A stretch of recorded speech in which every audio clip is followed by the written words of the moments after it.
योगानन्द प्रेमानन्द सन्ने बुये च पार्षदः रामकृष्ण गतप्राण सर्वं प्रणमाम्यहम्। পূজনীয় স্বামী গম্ভীরানন্দজি মহারাজের রচনা অখণ্ড শ্রী রামকৃষ্ণ ভক্তমালিকা গ্রন্থ থেকে পাঠ, পৃষ্ঠা সংখ্যা 313। স্বামী তুরীয়ানন্দ। দীননাথ বসুর বাটিতে প্রথম সন্দর্শনের 2-3 বৎসর পরে, সম্ভবত 1879 বা 1880 খ্রিস্টাব্দ, হরিনাথের দক্ষিণেশ্বরে যাতায়াত আরম্ভ হয়। ঠাকুর তাহাকে ছুটির দিন ব্যতীত অন্য দিনে যাইতে বলিয়া দেন। অধিকন্তু তিনি জানিয়া লইয়াছিলেন যে হরিনাথ অদ্বৈত বিচার করেন এবং রামগীতা তাহার প্রিয় পুস্তক। ঠাকুর তাহাকে কিরূপে এই শুষ্ক জ্ঞানপথ হইতে সরস জ্ঞান মিশ্রা ভক্তিপথে আনিয়াছিলেন, তাহার বিবরণ আমরা লীলাপ্রসঙ্গ হইতে উদ্ধৃত করিব। প্রথম ভাগ, গুরুভাব, পূর্বার্ধ, 37-38 পৃষ্ঠা। আমাদের জনৈক বন্ধু হরিনাথ একসময়ে বেদান্ত চর্চায় বিশেষ মনোনিবেশ করেন। ঠাকুর তখন বর্তমান এবং উহার আকুমার ব্রহ্মচর্য, ভক্তি, নিষ্ঠা প্রভৃতির জন্য উহাকে বিশেষ ভালোবাসিতেন। বেদান্ত চর্চা ও ধ্যান ভজন আদিতে নিবিষ্ট হইয়া হরিনাথ পূর্বে পূর্বে যেমন ঘন ঘন ঠাকুরের নিকট যাতায়াত করিতেন, সেরূপ কিছুদিন করেন নাই বা করিতে পারেন নাই। ঠাকুরের তীক্ষ্ণ দৃষ্টিতে সে বিষয় অলক্ষিত থাকে নাই। যে বন্ধুটির সঙ্গে যাতায়াত করিত, এমন এক ব্যক্তিকে দক্ষিণেশ্বরে একাকী দেখিয়া ঠাকুর তাহাকে জিজ্ঞাসা করিলেন, কি রে, তুই যে একলা, সে আসেনি? জিজ্ঞাসিত ব্যক্তি বলিল, সেই মশাই আজকাল খুব বেদান্ত চর্চায় মন দিয়েছে, রাত দিন পাঠ বিচার তর্ক নিয়ে আছে, তাই বোধ হয় সময় নষ্ট হবে বলে আসেনি। ঠাকুর শুনিয়া আর কিছু বলিলেন না। উহার কিছুদিন পরেই আমরা যাহার কথা বলিতেছি, তিনি দক্ষিণেশ্বরে ঠাকুরকে দর্শন করিতে আসিলেন। তাহাকে দেখিয়াই ঠাকুর বলিলেন, কি গো, তুমি নাকি আজকাল খুব বেদান্ত বিচার করছ? তা বেশ বেশ, তা বিচার তো খালি এই গো, ব্রহ্ম সত্য জগৎ মিথ্যা, না আর কিছু? বন্ধু: আজ্ঞা হাঁ, আর কি? বন্ধু বলেন, বাস্তবিকই ঠাকুর সেদিন ওই কয়টি কথায় বেদান্ত সম্বন্ধে তাহার চক্ষু যেন সম্পূর্ণ খুলিয়া দিয়াছিলেন। কথাগুলি শুনিয়া তিনি বিস্মিত হইয়া ভাবিয়াছিলেন, ওই কয়টি কথা হৃদয়ে ধারণা হইলে বেদান্তের সকল কথাই বুঝা হইল। কথাগুলি ঠাকুর তাহাকে লইয়া পঞ্চবটীতে বেড়াইতে বেড়াইতে বলিলেন।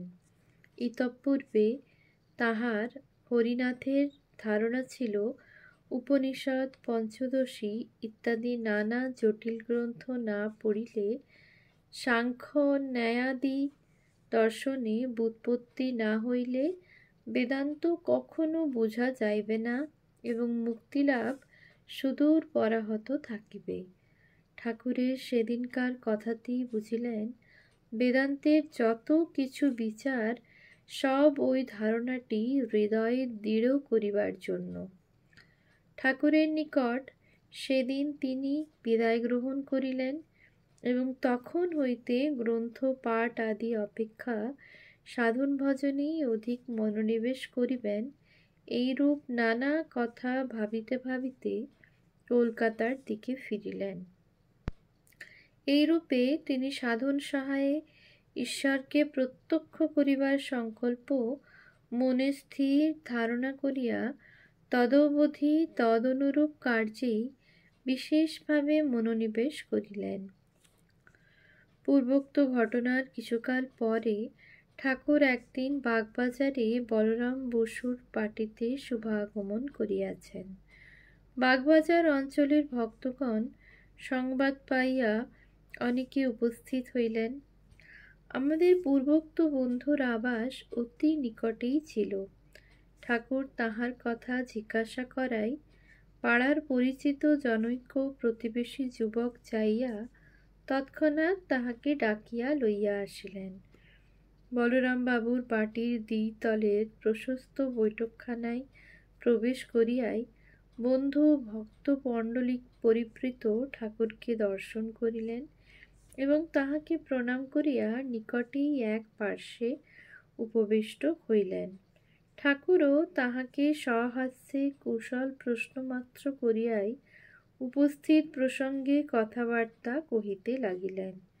দুই একটি কথার ভাবেই বন্ধু বুঝিতে পারিলেন ঠাকুর উপস্থিত সকলকে বুঝাইতেছেন, জ্ঞান বলো, ভক্তি বলো, দর্শন বলো, কিছুই ঈশ্বরের কৃপা ভিন্ন হইবার নহে। শুনিতে শুনিতে তাহার মনে হইতে লাগিল ঠাকুর তাহার মনের ভুল ধারণাটি দূর করিবার জন্যই অদ্য যেন ওই প্রসঙ্গ উঠাইয়াছেন। মনে হইতে লাগিল ঠাকুর ওই সম্বন্ধে যাহা কিছু বলিতেছেন তাহা তাহাকে লক্ষ্য করিয়াই বলিতেছেন। শুনিলেন ঠাকুর বলিতেছেন, কি জানো, কাম কাঞ্চনকে ঠিক ঠিক মিথ্যা বলে বোধ হওয়া, জগৎটা তিন কালই অসৎ বলে ঠিক ঠিক মনে জ্ঞানে ধারণা হওয়া কি কম কথা? তার দয়া না হলে কি হয়? তিনি কৃপা করে ওইরূপ ধারণা যদি করিয়ে দেন তো হয়, নইলে মানুষ নিজে সাধন করে সেটা কি ধারণা করতে পারে? তার কতটুকু শক্তি, সেই শক্তি দিয়ে সে কতটুকু ধারণা করতে পারবে? এইরূপে ঈশ্বরের দয়ার কথা বলিতে বলিতে ঠাকুরের সমাধি হইল। কিছুক্ষণ পরে অর্ধবাহ্যদশা প্রাপ্ত হইয়া বলিতে লাগিলেন, একটা ঠিক করিতে পারে না, আবার আর একটা চাই। ওই কথাগুলি বলিয়াই ঠাকুর ঐরূপ ভাবাবস্থায় গান ধরিলেন। ওরে কুশীলব, করিস কি গৌরব, ধরা না দিলে কি পারিস ধরিতে? গাহিতে গাহিতে ঠাকুরের দুই চক্ষে এত জলধারা বহিতে লাগিল যে বিছানার চাদরের খানিকটা ভিজিয়া গেল। বন্ধুও সে অপূর্ব শিক্ষায় দ্রবীভূত হইয়া কাঁদিয়া আকুল। কতক্ষণে তবে দুইজনে প্রকৃতিস্থ হইলেন। বন্ধু বলেন, সে শিক্ষা চিরকাল আমার অন্তরে অঙ্কিত হইয়া রহিয়াছে। সেদিন হইতেই বুঝিলাম ঈশ্বরের কৃপা ভিন্ন কিছুই হইবার নহে। হরিনাথ একদিন ঠাকুরকে প্রশ্ন করিলেন, মশাই, কামটা একেবারে যায় কি করে? ঠাকুর উত্তর দিলেন, যাবে কেন রে, মোড় ফিরিয়ে দে না। হরিনাথ জানিতেন যুদ্ধ করিয়াই সমস্ত মনোবৃত্তিকে পরাজিত করিতে হয়। তাই উত্তর শুনিয়া তিনি অবাক হইলেন। আবার আরও অবাক হইলেন যখন তিনি উহার প্রত্যক্ষ ফল দেখিতে পাইলেন। এই দৃষ্টিভঙ্গির পার্থক্য সম্বন্ধেও তাহার আরও শিক্ষার অবকাশ ঘটিয়াছিল। বাল ব্রহ্মচারী হরিনাথ নারীজাতিকে ঘৃণা করিতে অভ্যস্ত ছিলেন। এমনকি মাতৃকল্পা জ্যেষ্ঠা ভাতৃবধূর হস্তে আহার করিতে পর্যন্ত তাহার মন সংকুচিত হইত। বালিকাদিগকে তিনি নিকটেও আসিতে দিতেন না।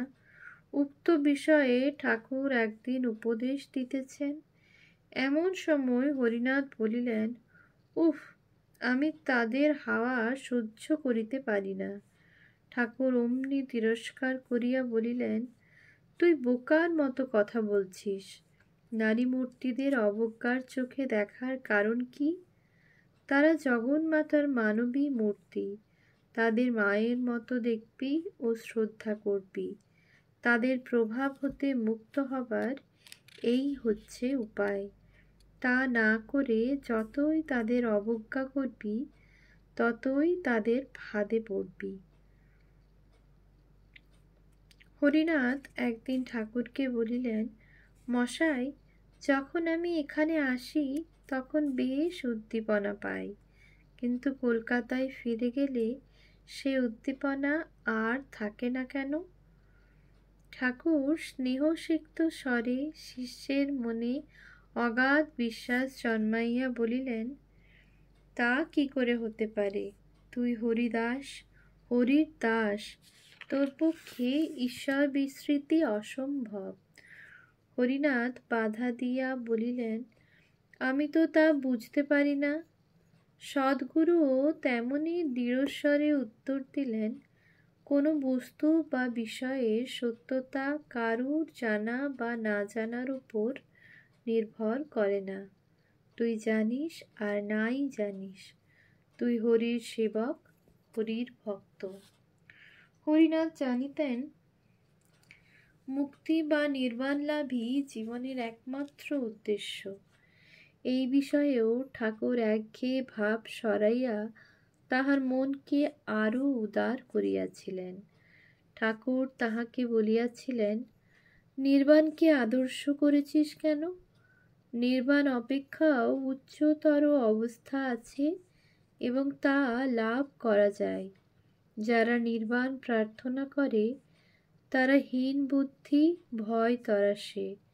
যেমন 10-25 খেলায় কেবলই চিক খুঁজছে, কিসে ঘরে উঠে যায় সেই চেষ্টা। ঘুঁটি একবার পাকলে আর নামাতে চায় না। একে বলে কাঁচা খেলোয়াড়।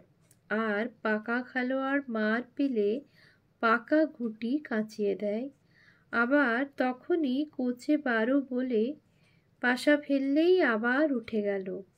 তাদের পাশা হাতের বশ, যেমন বলে তেমনই পড়ে। সুতরাং ভয় নেই, নির্ভয়ে খেলো। হরিনাথ আর একদিন দক্ষিণেশ্বরে গিয়া দেখিলেন, ঠাকুর একজন বেদান্তের পণ্ডিতকে বলিতেছেন, কিছু বেদান্ত শোনাও। পণ্ডিত চমৎকার বুঝাইয়া যাইতে লাগিলেন এবং ঠাকুরও প্রীতি সহকারে শুনিতে লাগিলেন। পরে কিন্তু তিনি পণ্ডিতের সুখ্যাতি করিয়া ভক্তদিগকে বলিলেন, আমার কিন্তু বাপু অত শত ভালো লাগে না। আমার মা আছেন আর আমি আছি। তোমাদেরও বড় বড় জ্ঞান জ্ঞেয় জ্ঞাতা, ধ্যান ধেয় ধ্যাতা ইত্যাদি ত্রিপুটি প্রভৃতি বেশ খুব ভালো। আমার হচ্ছে কিন্তু মা আর আমি, আর কিছুই নাই। ঠাকুরের কথার ভঙ্গিতে বেদান্তের ত্রিপুটি অপেক্ষা ঠাকুরের মা আর আমি হরিনাথের নিকট সেদিন বড় সহজ, সরল ও মধুর বলিয়া মনে হইয়াছিল। তিনি বুঝিয়াছিলেন ইহাই অবলম্বনীয়। একদিন ঠাকুর দক্ষিণেশ্বরে মধ্যাহ্ন ভোজনে বসিয়াছেন। হরিনাথ এবং অপর কেহ কেহ উপস্থিত আছেন। ঠাকুরের সম্মুখে ভাতের থালা এবং চারিদিকে ছোট ছোট বাটিতে ব্যঞ্জন আদি পরিবেশিত হইয়াছে। শিষ্যদের মনে পাছে কোনো সংশয় জাগে, এই জন্য লোককল্যাণকামী ও সন্দেহভঞ্জন ঠাকুর নিজেই বলিতে লাগিলেন, মনটা সর্বদাই অখণ্ডের দিকে ছুটে। তোমাদের সঙ্গে কথা কইব বলে মনটাকে নিচে নামিয়ে রাখবার জন্য এটা খাই ওটা খাই, ভিন্ন ভিন্ন বাটি থেকে একটু করে জিভে দিই। ওম শান্তি শান্তি शान्तिः। हरिः ॐ तत्सत्। श्रीरामकृष्णार्पणमस्तु।